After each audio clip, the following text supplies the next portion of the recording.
Oke, Assalamualaikum warahmatullahi wabarakatuh. Baik lagi dengan saya, Firman Hilyansyah. Eh, Pada kesempatan kali ini, saya akan bahas komentar-komentar kalian yang di video sebelumnya. Karena di video sebelumnya, kalau kalian nonton, saya minta buat kalian komen di bawah apa keluhan kalian, yang insya Allah ntar saya bahas. Oke, di video ini, saya bakal bahas satu orang. Dari Ayu Permatasari. Ini dari Ayu ya. Pertanyaan dari Ayu mungkin bisa mewakili kalian, yang katanya, "Bang, buat tips gimana caranya bisa sembuh dari hipokondria. Misalnya kalau trigger kecil muncul, tiba-tiba sariawan, gusi sakit atau bengkak, atau yang bisa memicu parno atau cemas. Tipsnya itu sama kayak apa yang pernah Mas lakuin dan kira-kira butuh berapa lama?" Oke, jadi ini masih di tahap hipokondria ya. Memang sebelumnya di hipokondria itu emang lama ya, karena di sini amigdala kamu main. Oke, sebelumnya saya jelasin apa itu amigdala. Ini buat Ayu ya, atau rekan yang lainnya yang masih sama senasib kayak Ayu. Jadi amigdala itu fungsi utamanya yaitu dia buat pertama kali emosi, terus apa ya, dia ngenang-ngenang kenangan indah atau buruk, emosi, kenangan indah atau buruk, atau satu lagi itu apa ya, gairah. Nah, itu fungsi utama dari amigdala. Ada tiga berarti ya: emosi, mengenang, sama gairah atau stimulasi. Nah, jadi kalau misalkan Ayu minta nggak cemas lagi, itu nggak akan bisa. Soalnya semua manusia punya yang namanya amigdala di dalam otaknya ya. Jadi fungsinya itu ya itu tadi, tiga tiga itu fungsi utamanya. Jadi kalau misalkan nggak pengen cemas, kan amigdalanya nggak ada tuh. Jadi kalau misalkan ibaratnya contoh misal, kamu ketemu harimau nih, udah di depan. Ini harimau. Nah, kamu nggak akan lari atau teriak atau minta tolong atau apa. Nggak akan. Karena kamu nggak punya amigdala. Nah, kalau misalkan kamu nggak punya amigdala, ketika ada harimau di depan kita, di depan muka ini, kamu bakal diem aja liatin dia gitu.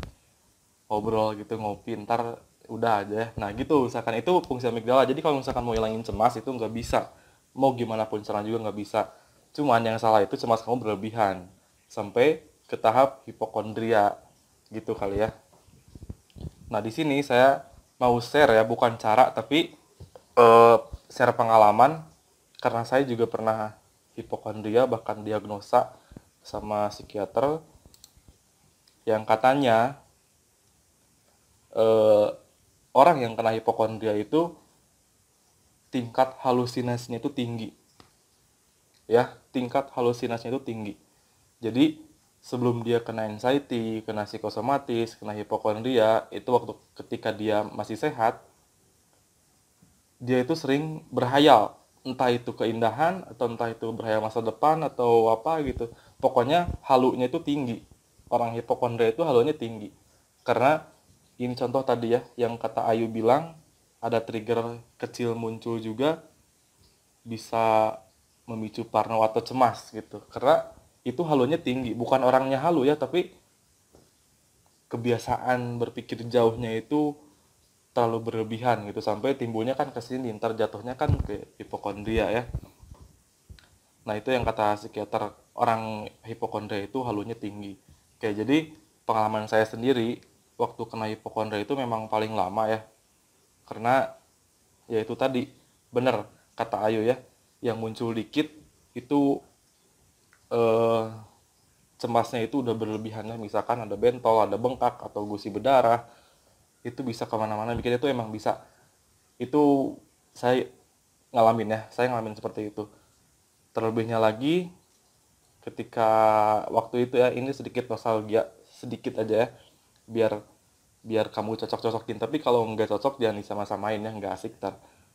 Jadi saya itu kena hipokondria gara-gara dengar denyut jantung ya. Saya takut dengar denyut jantung itu, saya takut. Kalau misalkan tidur kan kedengar tuh sama kuping ada jantung yang bunyinya dep dep. Nah itu saya takut. Itu takutnya berlebihan sampai saya nggak mau pengen denger jantung lagi. Ngeri kan? Nah itu hipokondria saya itu sampai situ. Nah jadi emang beda-beda ya, cuman intinya sama. Saya, kamu, kalian itu kena hipokondria itu sama. Intinya yang pertama ya, ini buat caranya, pengalaman saya sebagai udah lepas dari hipokondria, udah bebas ya, alhamdulillah. Yang pertama, kegiatan kamu usahain jangan flat ya. Kalau misalkan kamu kerja gitu mulu, emang susah ya, emang susah. Kalau misalkan kamu kuliah juga atau sekolah, sekolah mulu emang susah. Cari apa ya, cari kesenangan dulu, hiburan dulu sebentar aja gitu. Ntar udah kamu nemu hiburan, ntar kamu nemuin rasa nyaman gitu, rasa nyaman yang ntar otomatis bakal terulang lagi karena kamu ngerasa nyaman, kamu terulang lagi, ntar nyaman nyaman nyaman sampai si hipokondrianya itu hilang ya. Itu yang pertama ya, jangan flat, kegiatan kamu jangan flat. Terlebihnya lagi bagusnya itu apa ya, olahraga. Misalkan udah olahraga kan capek tuh, udah capek apa ya, berendam gitu kan, pakai air panas air hangat gitu kan, malamnya enak ya, jadi semua itu relax. Nah coba kayak gitu, atau gimana kayak caranya biar kamu tuh nggak flat, seharian itu nggak flat gitu. Terus yang kedua juga nih, dari sosial media ya, itu dibatasi, itu pengaruhnya besar banget. Di sosial media itu besar banget ya, karena di situ semua ada. Kamu orang hipokondria jangan tahu semuanya yang ada di sosial media kecuali hal-hal yang baik ya. Kamu kan lain orangnya tuh. Nah jadi hindari ya, sosial media tuh hindari, agak hindari dulu sekarang, agak di stop dulu. Terus kegiatan kamu jangan flat. Terus kamu kalau bisa olahraga itu rutin ya, olahraga rutin. Tapi buat pertama kan udah lama nih nggak olahraga, terus sekalinya olahraga sendiri nih. Nah kamu harus ada teman minimal berdua ya. Kamu mulai olahraga lagi seminggu 3 kali berdua. Itu buat apa? Bukan buat karena sehat doang ya, tapi di situ kamu bisa ngebuktiin kalau badan kamu itu sehat. Kalau misalkan ada gusi sakit atau bengkak atau jerawat, tapi badan kamu sehat gitu. Buktinya saya masih bisa lari jauh, masih bisa bersepeda, atau masih bisa renang, atau apa gitu olahraganya. Jadi kalau misalkan kamu sakit, ntar halusinasinya itu lebih ke nggak mungkin. Ngerti kan sampai sini? Misal nih, saya permudah lagi. Kamu sakit ini, misalkan apa ya? Eh, apa nih? Ya pokoknya misalkan sakitnya agak ringan gitu ya, tapi mikirnya udah kemana-mana. Nah di situ ntar respon otak kamu yang pertama itu pasti bilang nggak mungkin. Karena apa? Karena kamu masih kuat olahraga.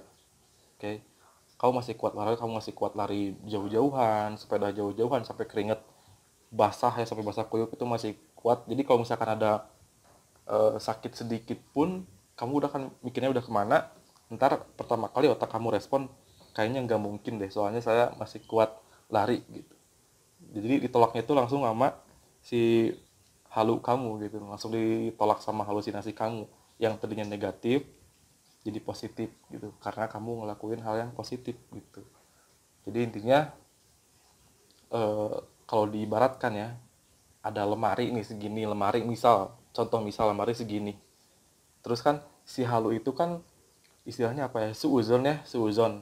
Dikasih apa nih, kayak ayun, dikasih sariawan dikit aja mikirnya misal kanker ya.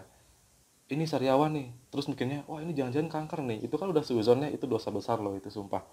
Nah itu kan udah banyak suuzon loh di pikiran kita, kan negatif ya, jatuhnya tuh negatif. Kalau diibaratkan itu ada lemari kayak gini nih, isinya space-nya segini, misalnya space-nya segini lemari itu. Di laci-lacinya kamu sisipin hal negatif, yaitu yang suuzon tadi. Kamu suuzon kalau misalkan sariawan tapi mikirnya udah ke kanker, udah ke inilah, itu suuzonnya cuma, padahal cuma sariawan doang, itu makan tomat aja udah beres loh itu. Terus kamu mikirnya kan negatif dulu nih, sisipin aja. Kamu tiap hari itu kan kena hipokondria ya, negatif negatif negatif negatif.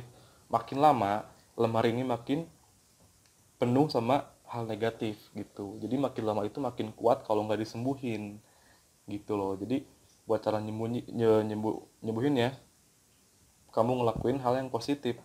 Caranya itu tadi saya sebutin, olahraga, kegiatan kamu jangan flat, cari olahraga, cari hobi yang menyenangkan atau cari kesenangan sendiri gitu, manjain diri atau apa, kayak jangan terbebani, karena orang hipokondria itu butuh hiburan. Seriusan, kamu kan sakitnya di pikirannya, amigdala kamu itu selalu emergensi kalau misalkan lihat triggeran dikit, makanya kamu itu cuma butuh hiburan. Seriusan, kamu cuma butuh hiburan, banyakin bahagia, hiburan, main keluar, jangan flat, intinya kayak gitu aja sih ya. Jadi space kamu itu udah penuh sama negatif tuh, ini negatif negatif negatif negatif negatif, udah penuh banget, kamu ntar ngerasain apa ya, itu terpuruk banget karena negatif kamu udah segini sedangkan positif kamu nggak ada gitu ya, nggak ada. Walaupun kegiatan kamu tetap positif tapi pemikiran kamu masih negatif, itu percuma. Makanya intinya kamu ngelakuin hal yang positif, apa ya, berangsur gitu, terus aja dilakuin aja rutin olahraga yang kayak gitu-gitu tuh, ntar yang si hal positif ini, yang negatif ini hilang sama hal yang positif itu sedikit-sedikit gitu. Jadi yang tadinya negatif mulu nih keganti sama positif gitu. Nah jadi gitu ya intinya, ini pertanyaan dari Ayu Permatasari udah mewakili kalian yang masih kena hipokondria. Padahal di video sebelumnya saya udah pernah buat kupas tuntas tentang anxiety disorder, tentang psikosomatis sama hipokondria. Nah itu udah lengkap loh. Di situ udah lengkap semua ya, Ayu ya. Udah bisa ditonton lagi di video sebelumnya. Di sini cuma sekilas doang karena itu pengalaman saya. Banyakin hiburan, jangan flat kegiatan, cari hobi yang menyenangkan, manjakan diri, jangan terpuruk mulu ya karena kamu butuh hiburan. Yang sakit itu bukan kamu tapi pikiran kamu butuh hiburan. Pikiran itu kalahnya sama hiburan ya. Kalau misalkan suka nyanyi tuh bagus tuh, nyanyi tuh biar lepas tuh hatinya, biar nggak mikir sariawan mulu nih ya. Nah mungkin gitu aja sih buat Ayu, yang lainnya ntar saya bahas lagi di video berikutnya ya. Mudah-mudahan ya lancar buat kedepannya, biar kalian sembuh juga ya. Ini cepat sembuh ya buat kalian, terutama buat Ayu yang ngomen di video saya. Kamu cepat sembuh nih, ini perasaan udah lama nih orang nih, udah pernah nge-WhatsApp ya. Udah pernah nge-WhatsApp nih, nanyanya ini mulu. Emang kalau orang hipokondria itu pertanyaan itu diulang mulu. Sampai sekarang, sampai ngomen di video, pertanyaannya masih ini. Oke. Nah, nggak apa-apa, itu saya ngalamin kayak gitu kok. Pertanyaan itu diulang-ulang tuh saya ngalamin. Jadi Kentar boleh dikomen lagi di video berikutnya dia. Di video yang ini boleh dikomen di bawah. Ntar keluhan kalian apa. Terus ntar saya mau berbagi pengalaman, karena bukan berarti saya mau nyembuhin ya, karena saya bukan dokter, bukan ranahnya, cuma saya punya pengalaman tentang ya anxiety, psikosomatis, hipokondria. Saya punya pengalaman tentang itu yang bakal saya share ke kalian, gimana caranya ini, ntar saya share, asalkan kalian mau bertanya di video saya ini ya. Jangan malu-malu buat bertanya nih kayak Ayu nih. Ini pede nih, udah mau sembuh nih orang ya. Oke, gitu aja. Kurang lebihnya saya mohon maaf. Assalamualaikum warahmatullahi wabarakatuh.